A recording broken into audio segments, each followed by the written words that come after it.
Hello कॉमर्शियंस।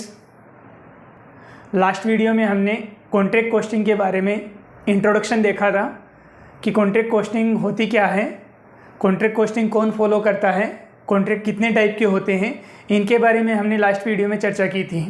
Contract के types के बारे में हम बात कर चुके हैं। उन्हीं में से अपना एक टाइप बच गया था कि जो ठेका लगभग पूर्ण कंडीशन में है, यानी इन फ्यूचर वो कंप्लीट होने लायक है, उस ठेके के संबंध में हम अकाउंटिंग कैसे करते हैं उसके बारे में आज के इस वीडियो में हम बात करेंगे। तो एक बार फिर से स्वागत है आप सभी का कॉमर्स वाणी में। चलिए शुरू करते हैं आज के टॉपिक को, जो आपके लगभग पूर्ण ठेके से संबंधित है। अपूर्ण ठेका जो हमने पीछे देखा था, उसमें होता क्या है कि आपको एंड ऑफ द ईयर ये पता नहीं होता है कि ठेका कब पूर्ण होगा। उसकी कंप्लीशन जो कंडीशन है उसका परसेंटेज आपको काउंट किया जा सकता है, लेकिन ये नहीं बताया जा सकता कि ठेका किस डेट पे कंप्लीट होगा, इसलिए हम उसको अपूर्ण ठेके के रूप में काउंट करते हैं। लेकिन वहीं पर आपको ये पता हो कि एंड ऑफ द ईयर आपकी जानकारी में आ जाए कि आपका जो कॉन्ट्रैक्ट है वो नेक्स्ट ईयर में इस डेट को कंप्लीट हो जाएगा या अबाउट इस डेट तक कंप्लीट हो जाएगा, तो उस कंडीशन को हम कहते हैं नियरली टू कंप्लीट कॉन्ट्रैक्ट। यानी ऐसा कॉन्ट्रैक्ट जो कि आपका कंप्लीट होने की कंडीशन में है, कंप्लीट होने लायक है, कंप्लीट हुआ नहीं है, नेक्स्ट ईयर में कंप्लीट हो जाएगा।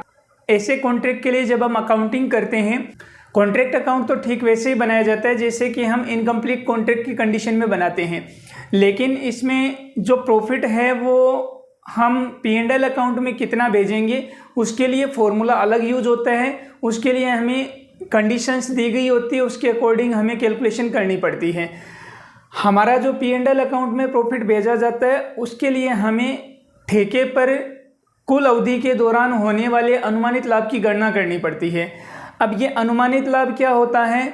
ये अनुमानित लाभ वो है जो हम ठेका शुरू करने से लेकर कंप्लीट करने की डेट तक एक्सपेंसेस और इनकम के डिफरेंस से जो प्रॉफिट कमाएंगे वो हमारा एस्टिमेटेड प्रॉफिट होगा, अनुमानित लाभ होगा। हम इस प्रॉफिट में से कुछ प्रॉफिट है वो भेजना चाहते हैं P&L अकाउंट में, तो वो P&L अकाउंट में भेजने के लिए हमारे क्वेश्चन में कंडीशन दी गई होगी कि आपका जो ठेका मूल्य है उसके आधार पर कैलकुलेशन होनी है, या आपके कैश रिसीव्ड के आधार पर कैलकुलेशन होनी है, या आपकी वर्क सर्टिफाइड के आधार पर कैलकुलेशन होनी है। उसको ध्यान में रखते हुए हम एस्टिमेटेड प्रॉफिट से P&L अकाउंट में राशि भेज देते हैं फॉर्मूले का यूज करते हुए। इस सारी प्रोसेस को बनाते कैसे हैं उसके लिए हम देखते हैं फिर से एक बार कॉन्ट्रैक्ट अकाउंट बेसिक बातें, और उसके बाद में जो हमारा नियरली टू कंप्लीट कॉन्ट्रैक्ट है उसमें जो रूल लगता है उसके लिए मेमोरेंडम कॉन्ट्रैक्ट अकाउंट बनाना पड़ेगा। वो कैसे बनाते हैं? कॉन्ट्रैक्ट अकाउंट मैं शॉर्ट में ले रहा हूं क्योंकि इसको डिटेल में हम पीछे देख चुके हैं, या आपके अदर एक्सपेंसेस किसी भी टाइप से किए गए हैं। तो अगर आपका मटेरियल लॉस है या प्लांट लॉस है तो दिखाना है, अगर आपका मटेरियल रिटर्न है या प्लांट रिटर्न है तो दिखाना है, अगर आपका मटेरियल एट साइट पड़ा है तो दिखाना है, अगर आपका प्लांट एट साइट पड़ा है तो दिखाना है। इसके बाद में हम बाय WIP अकाउंट के थ्रू एक तो सर्टिफाइड अमाउंट ले लेते हैं, एक हम अनसर्टिफाइड अमाउंट ले लेते हैं। डिफरेंस अमाउंट हमारा नोशनल प्रॉफिट आ जाता है। ये सारा काम हम इनकम्प्लीट कॉन्ट्रैक्ट में देख चुके हैं। अब हम इस नोशनल प्रॉफिट में से एक भाग P&L अकाउंट को देना चाहते हैं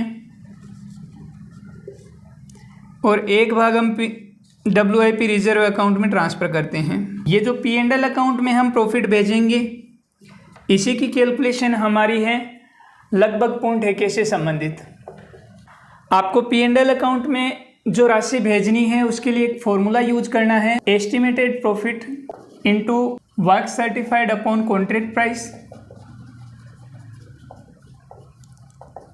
या वर्क सर्टिफाइड की जगह पे कई बार आपके क्वेश्चन में लिखा हुआ होगा कि आप वो राशि ट्रांसफ़र कीजिए जो कॉन्ट्रैक्ट प्राइस का कैश रिसीव्ड से रेशियो बनता है।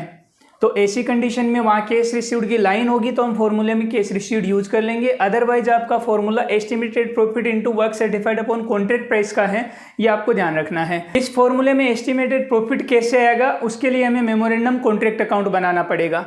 ये मेमोरेंडम कॉन्ट्रैक्ट अकाउंट क्या होगा, जिस दिन आपने कॉन्ट्रैक्ट स्टार्ट किया वहां से लेकर जिस दिन आपका कॉन्ट्रैक्ट कंप्लीट होगा वहां तक की टोटल डिटेल दिखानी है आपको।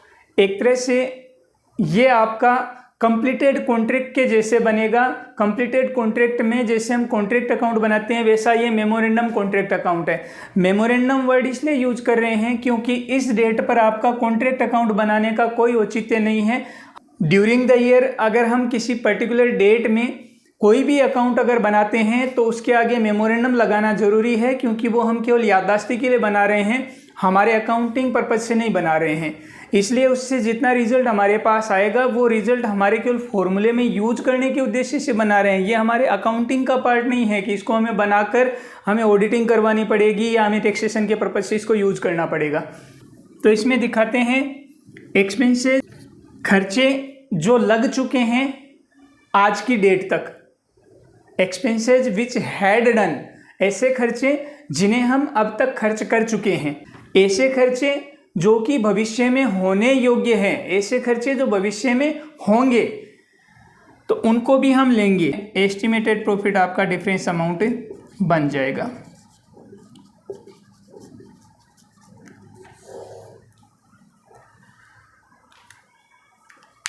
इसमें ये ध्यान रखने लायक बात है कि ऐसे खर्चे जो आप कर चुके हैं उनको दिखाना ही है।